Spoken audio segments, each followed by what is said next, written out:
This is the question asked in today's SkillTrack daily challenge. So in the first line of our input, we are given the value of n, and after that we are given n integers, and after the n integers, finally we are given the value of k. So here what we have to do is we have to update the given input array for k times. So here value of k is equal to 4. So we have to update our array for 4 times.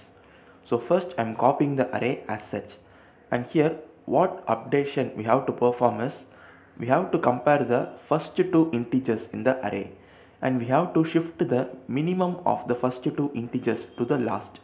So the minimum integer out of 29 and 60 is 29. So in this case we have to shift the integer 29 to the last of the array. So after shifting, this is how our modified array would be looking like. So this is one iteration. So like this we have to perform for k times. In this case k is equal to 4.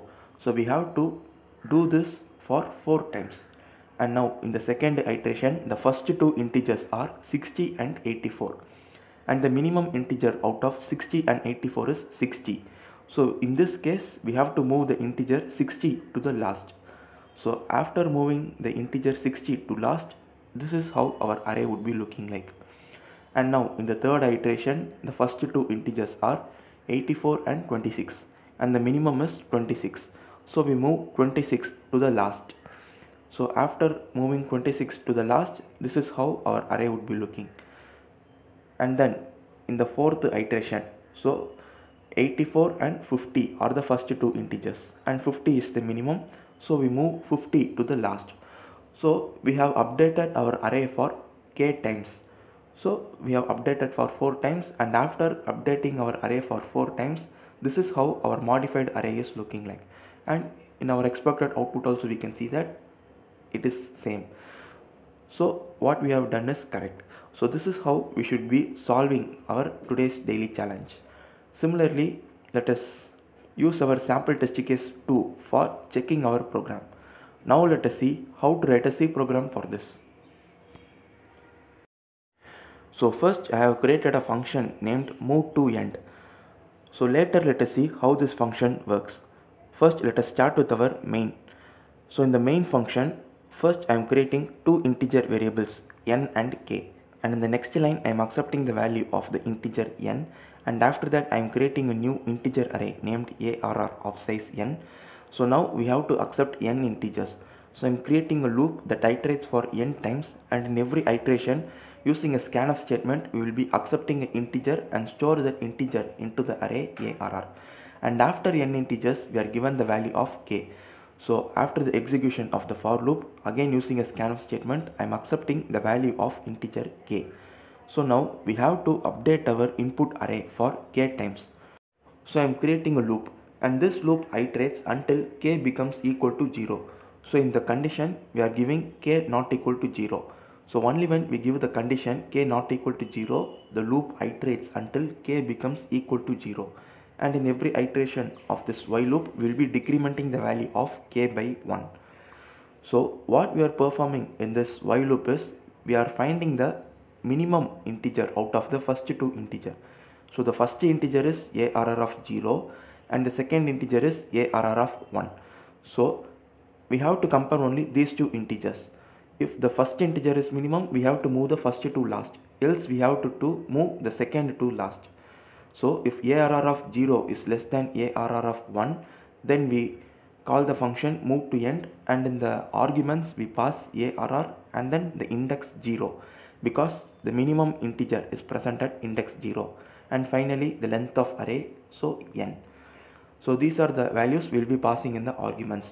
And the same, if arr of 0 is not less than arr of 1, then the else part will be executing, and in the else part also we call the same function move2end, and in the arguments instead of 0 we will be passing 1, because in this case we have to move the second integer to the last. So the second integer will be present at the first index.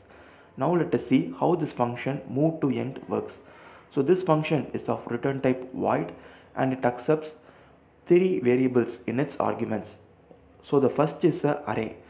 So the name is arr, and then an integer index, and then the integer n, that is the length of the array ARR. So first we have to store the integer that is present at the index. So I'm creating a new integer variable named val, and I'm setting it val is equal to ARR of index. So now we have to move this integer val to our end of array.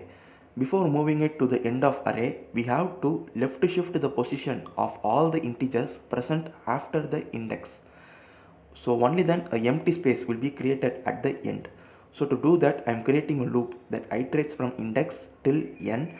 So in every iteration, what we will be doing is we will be setting ARR of I is equal to ARR of I plus 1.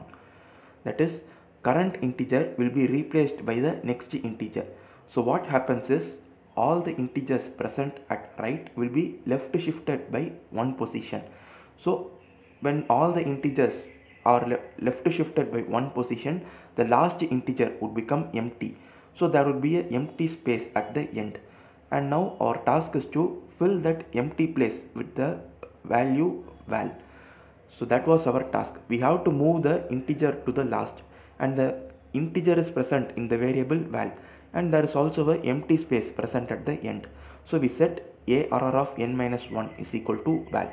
So this is how this function move to end works.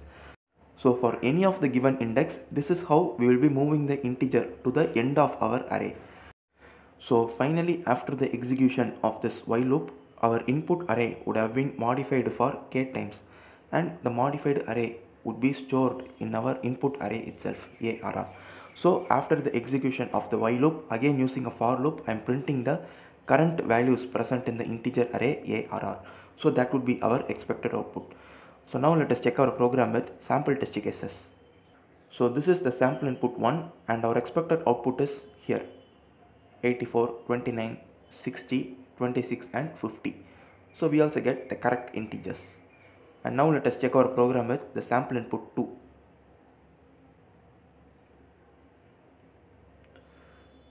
So for sample input 2, our expected output is 621453. So we also get the same integers. So this is the logic behind today's SkillRack daily challenge. Thank you for watching.